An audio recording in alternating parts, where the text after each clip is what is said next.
Donc,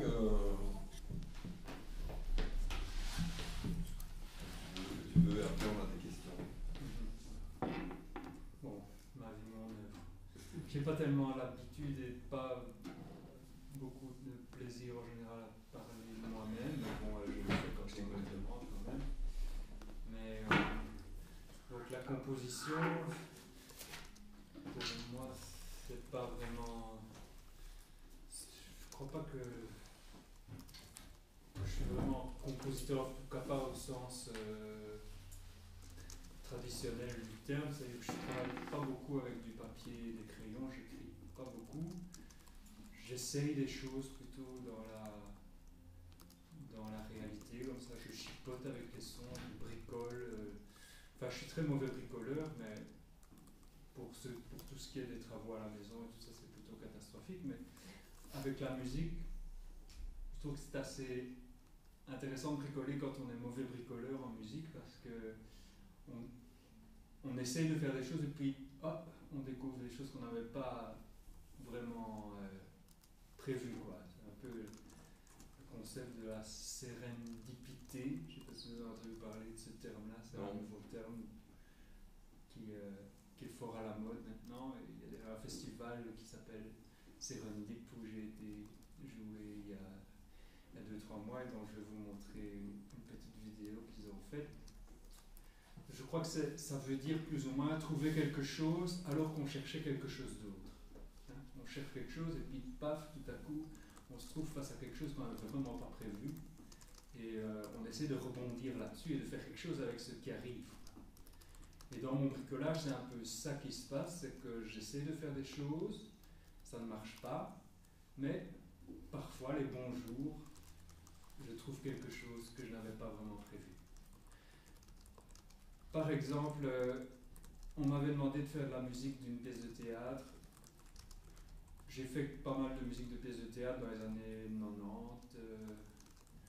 90, 2000, comme ça, et puis ça s'est tout doucement tari, je ne sais pas pourquoi. Oui, ça aussi, je ne comprends pas les flux de mes activités, de mes non-activités, des domaines dans lesquels je suis actif changent comme ça, un peu à mon corps défendant.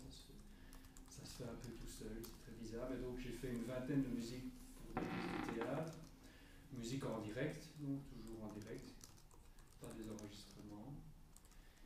Et donc on m'avait demandé de faire la musique pour une pièce de Mayakovsky, sa dernière pièce, la dernière pièce qu'il a faite avant de se suicider, qui s'appelle Les Bains.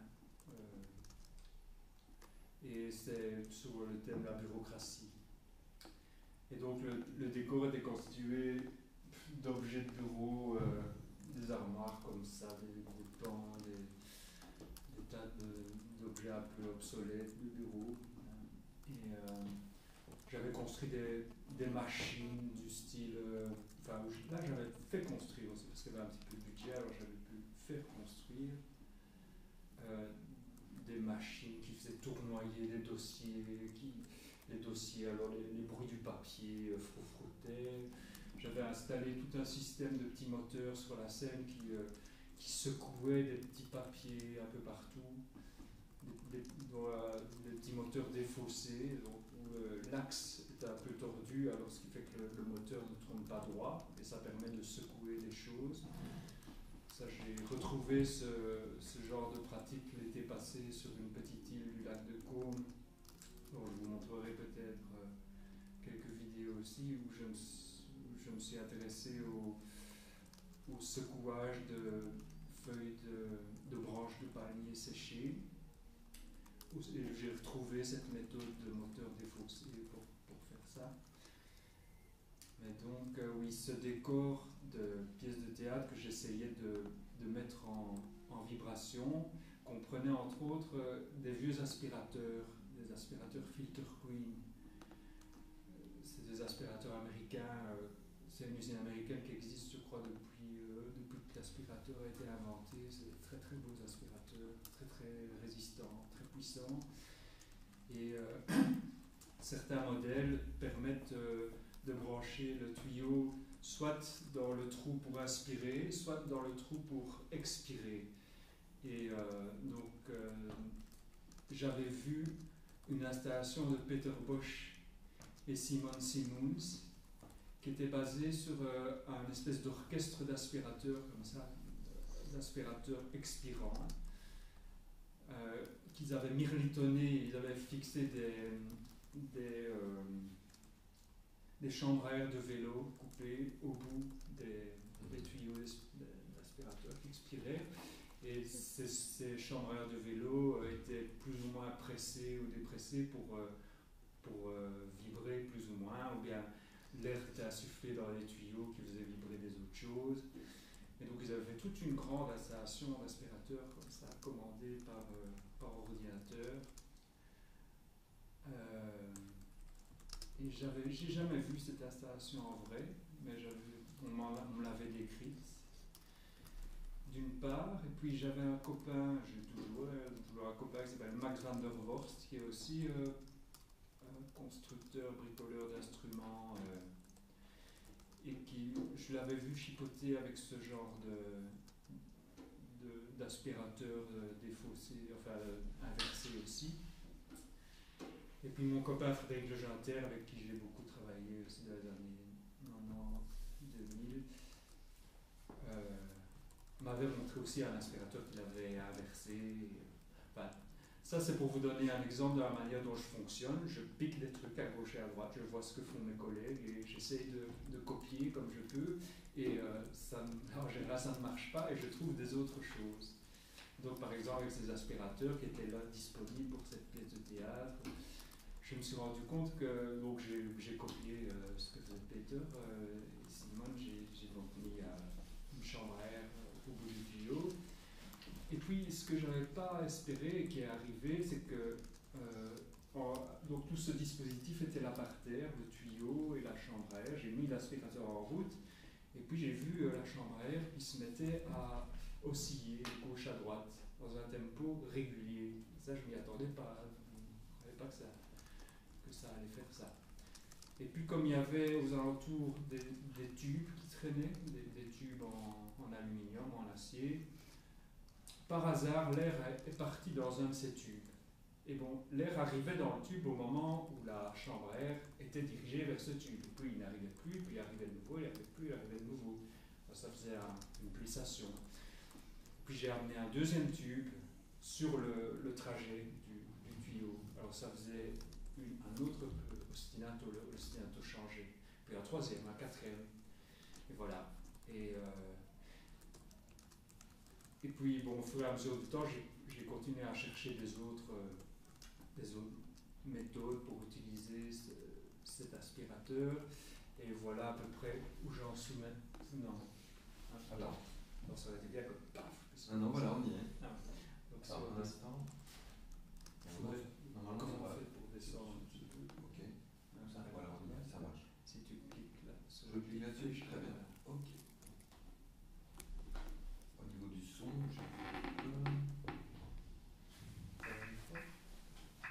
il y a pas de général du son? Bah, oui, il devrait y avoir quelque chose qui se passe. Non, Ça n'a pas démarré. le son ne passe pas là. Alors. C'est pas un peu bizarre. Bah, normalement, il n'y a pas de baffle là-dessus en fait.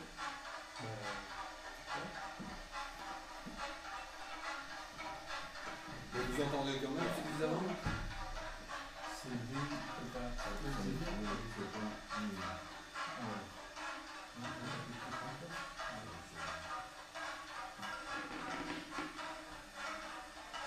En fait, il y a que le câble qui va jusqu'à l'écran, c'est tout, donc forcément le son. Voilà. On va laisser comme ça. Je pense que c'est suffisant.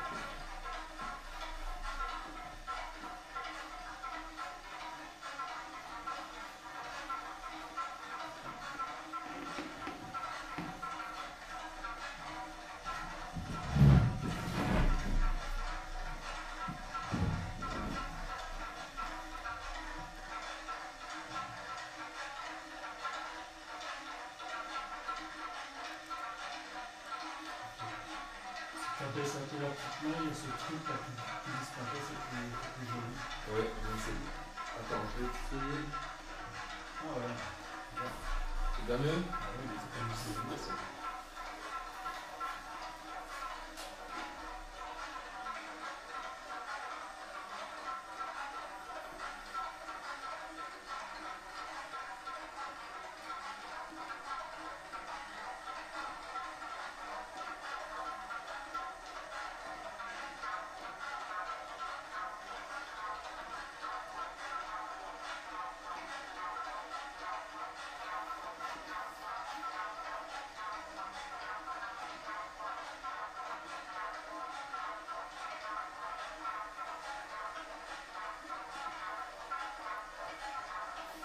Moi j'avais.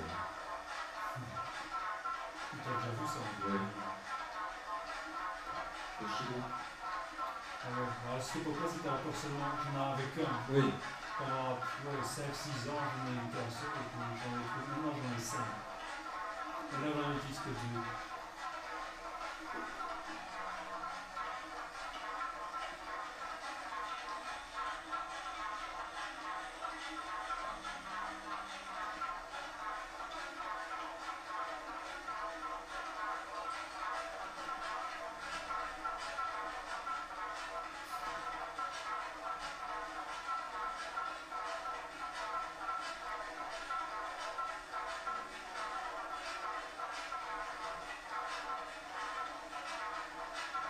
Si vous avez des questions en cours de route, vous pouvez me demander.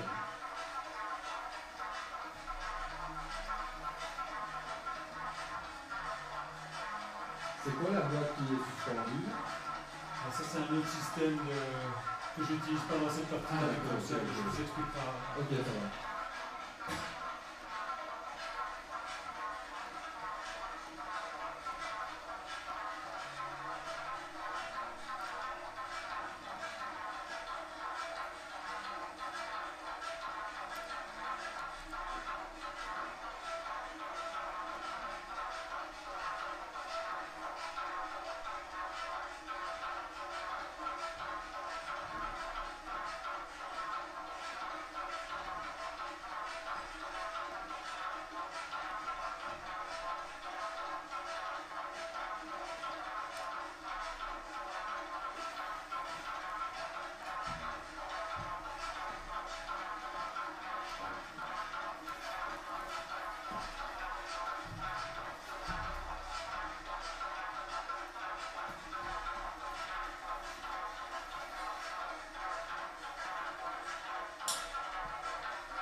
Ça ne marche pas avec tous les aspirateurs en fait.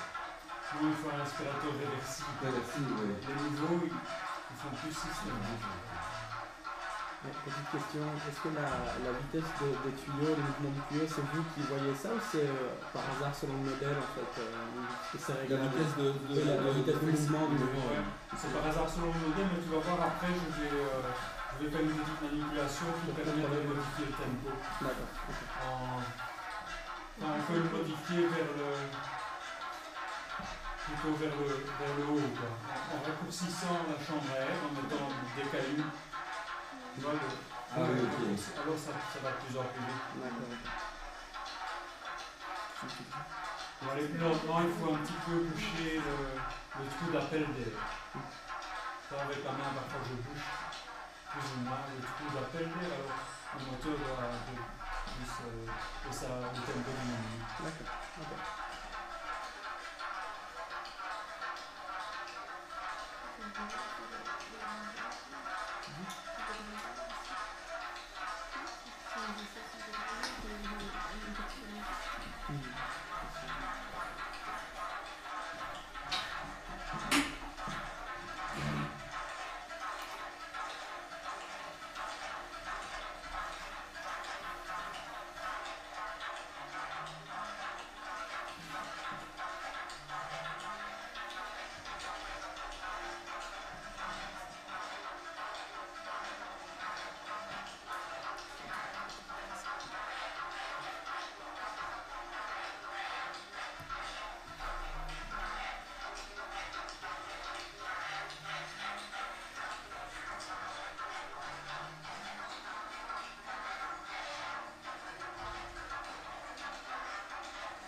C'est vraiment un animal affligeant.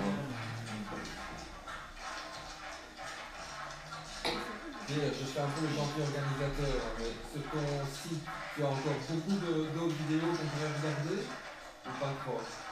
Parce que je me dis déjà 11 heures, le temps passe, tu vois, je me dis on peut peut-être profiter de voir plusieurs choses, ou tu préfères qu'on voit tout jusqu'au bout, comme un conseil. Au moins, voyons au moins un truc. Très bien. Après, je fais des petits machins 40 secondes. Avec plaisir, avec plaisir.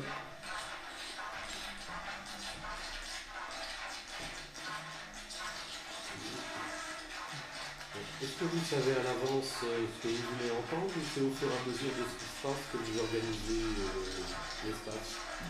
C'est pas noir ou blanc. C'est pas noir ou blanc. C'est à peu près. J'essaye d'être ouvert aux surprises d'une part. Et puis d'autre part aussi c'est des systèmes qui font, même si on n'est pas ouvert aux surprises, il faut accepter qu'il y en ait.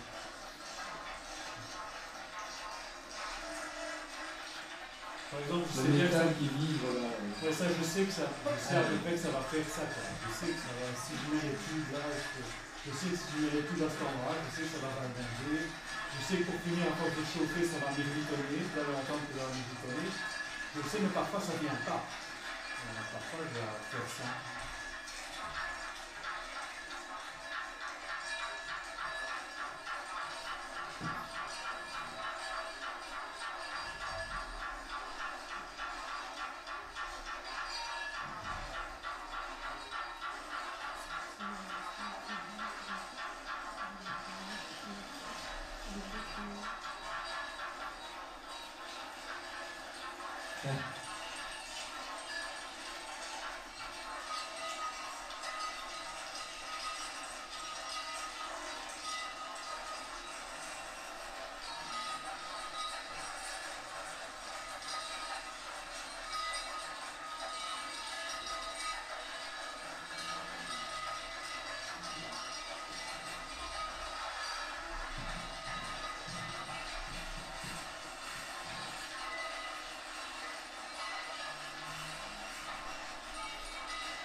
Parfois tu utilises les seins, Oui, c'est ça. alors c'est beaucoup de travail pour toi. Ouais, c'est beaucoup d'entretien, de jardinage. Quoi. En plein air ou quoi. En plein air, il y a vraiment de l'espace à remplir.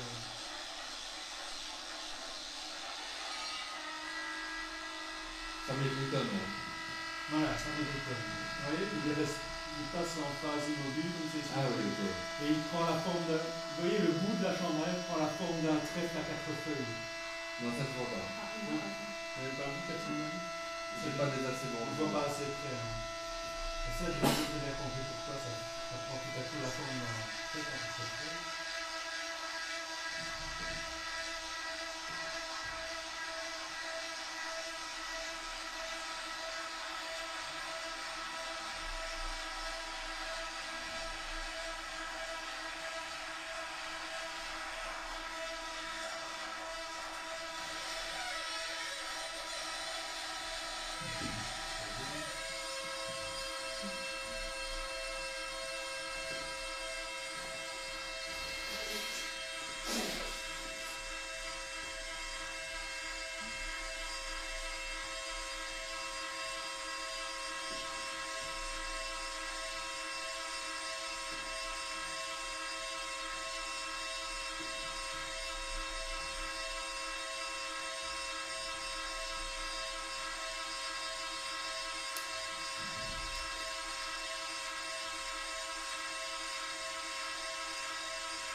Ouais, ça chauffe, et puis à un moment, je sais pas très bien.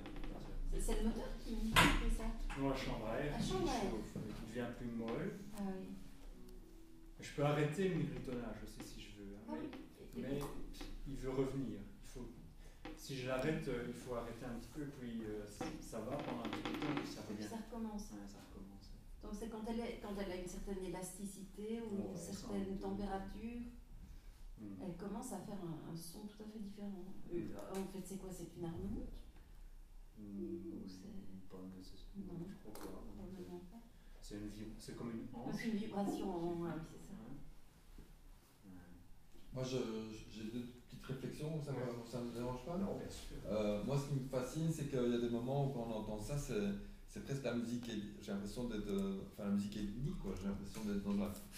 J'étais avec les pygmées et tout, dans les percussions, on dirait vraiment de la matière jouée par des... C'est pas une machine vraiment, on sent que c'est une matière vivante qui raconte quelque chose, c'est pas l'électronique, quoi, avec une espèce de loupe qui tourne, c'est très riche, quoi.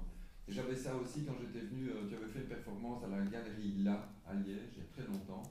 Et alors c'était dans une pièce plus ou moins grande comme celle-ci, et j'étais arrivé en retard, donc je courais pour arriver, et je me suis arrêté dans l'escalier, j'ai eu la vision qu'il y avait, je sais pas moi, 30 percussionnistes, quoi.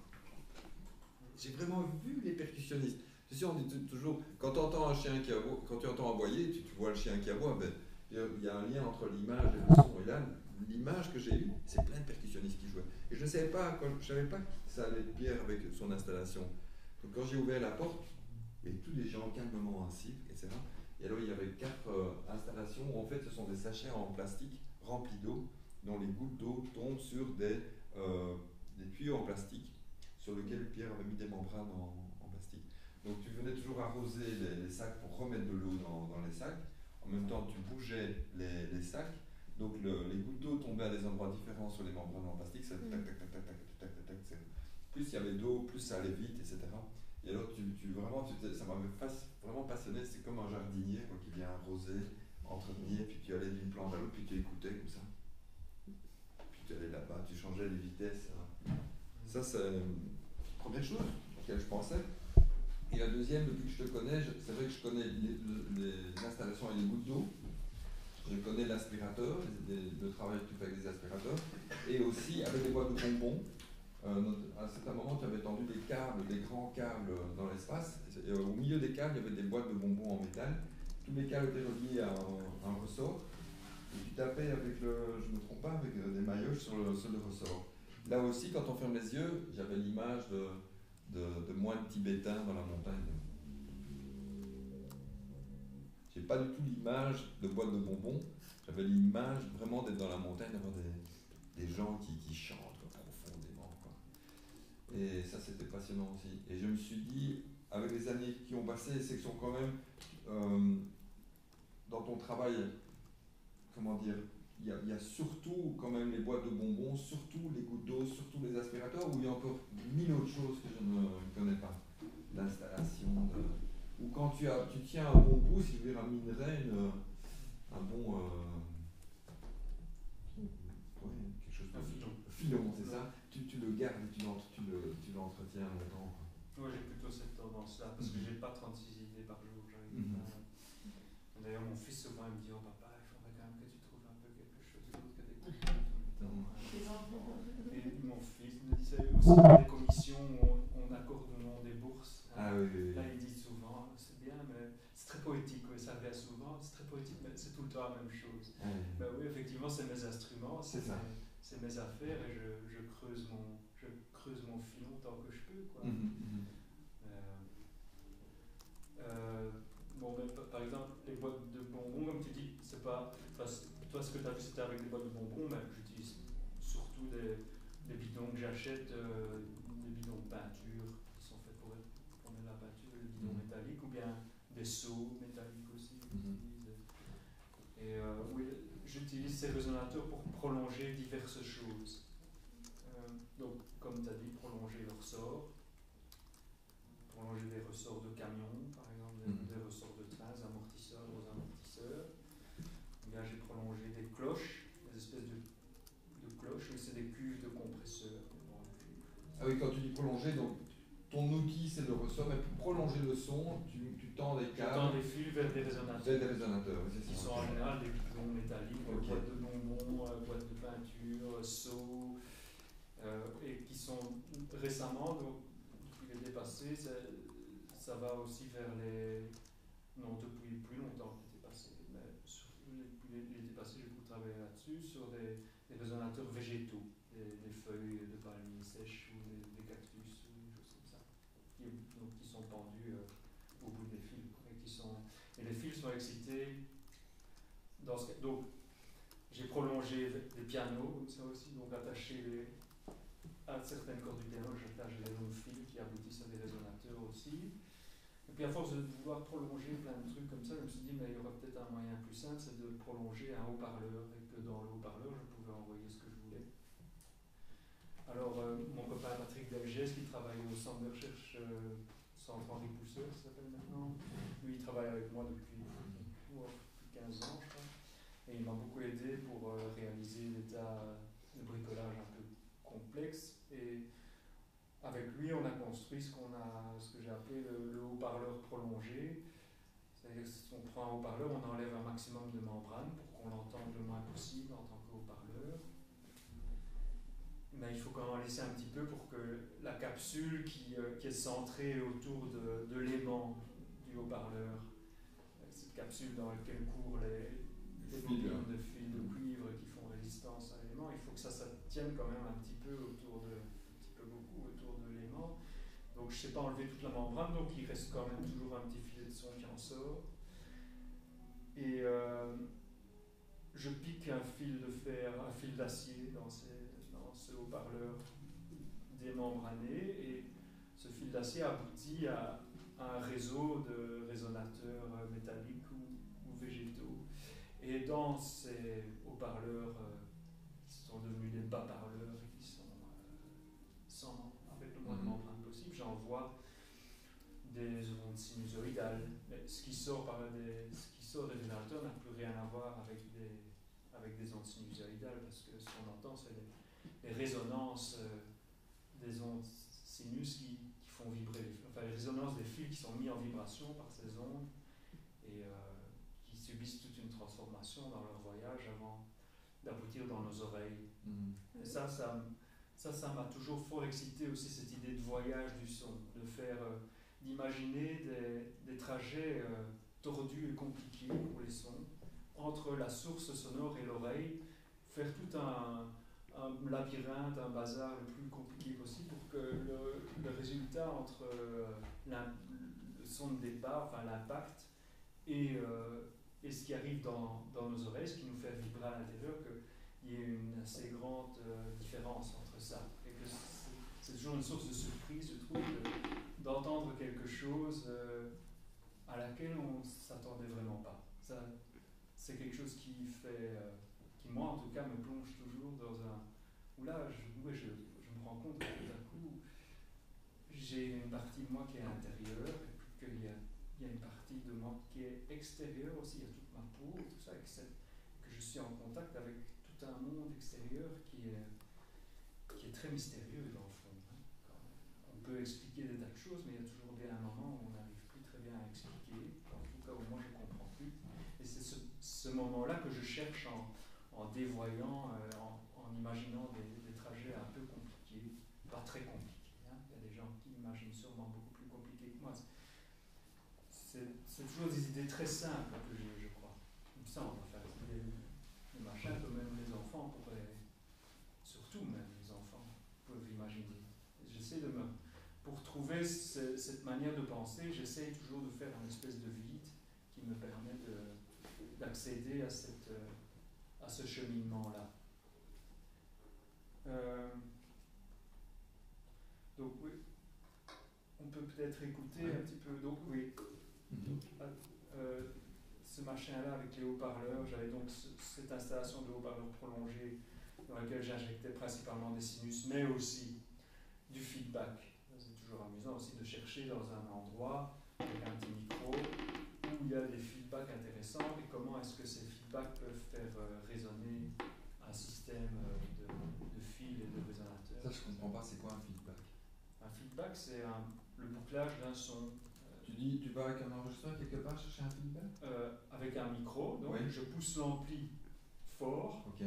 et puis suivant les points, qu'il y a un feedback qui apparaît plus ou moins fort, et différent, suivant les endroits d'un lieu où tu... Ah d'accord, ok. Mais c'est un feedback naturel? Ouais, c'est... Par exemple, quand on fait Réverbération, ça, donc. Réverbération, en fait. Il faut un ampli pour ça. Ouais. Ah oui, C'est en fait, c'est dans un ampli. oui, c'est électronique. Ah oui, ça s'appelle comme ça. Oui, c'est de mettre devant la membrane la source sur laquelle on réinjecte produit. aussi. Oui, Voilà, enfin, donc oui, on ça. réinjecte, c'est pour ça que ça fait une boucle en fait. Ah, voilà, Il y a voilà. moins de boucle. Qui peut venir à l'arsène parfois. C'est beaucoup utilisé, le genre d'effet pour peut-être ne visualise pas. Beaucoup de guitaristes de rock font ça par exemple en amenant la guitare devant l'ampli. Oui. Ça prend au niveau des micros de la guitare et suivant l'éloignement qu'on a de la membrane, on a différents feedbacks effectivement. Et ça ressemble à quoi alors? C'est un son, c'est comme un son sinusoïdal mais beaucoup